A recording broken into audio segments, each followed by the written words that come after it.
Ada lagi perkara-perkara nilai-nilai murni yang kita nak tunjukkan ketika korang kat luar sana bagai nak gila Melayu Cina bercakaran. Tapi kita kat sini aman damai. Gembira sebagai satu keluarga yang diraikan. Lepas tu bila bersama komiti-komiti ini, saya highlightkan lebih. Satu adalah tentang angka wang. Keharmonian yang ada di sini. Nak know. Itu satu contoh yang ada. Hari ini kerana orang duyung dia melayan dia sebagai manusia ketika dia tidak apa-apa, ketika dia berada dalam titik paling rendah dalam hidup dia. Orang diduyung, di semabuk ni melayan dia. Melayan dia dengan baik, melayan dia, menghormati dia sebagai manusia. Dan hari ini Allah dah muliakan dia, Allah dah kembalikan kehidupan dia. PMX pun kenal nama dia. Saya ni wakil rakyat yang terkenal satu Malaysia kononnya, PMX pun belum tentu tahu nama saya.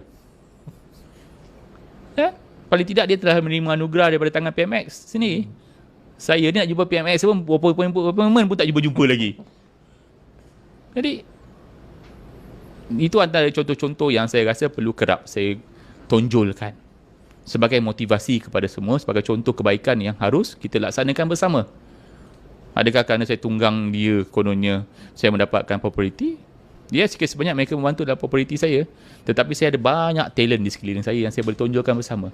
Tetapi dengan nilai-nilai kehidupan yang berbeza.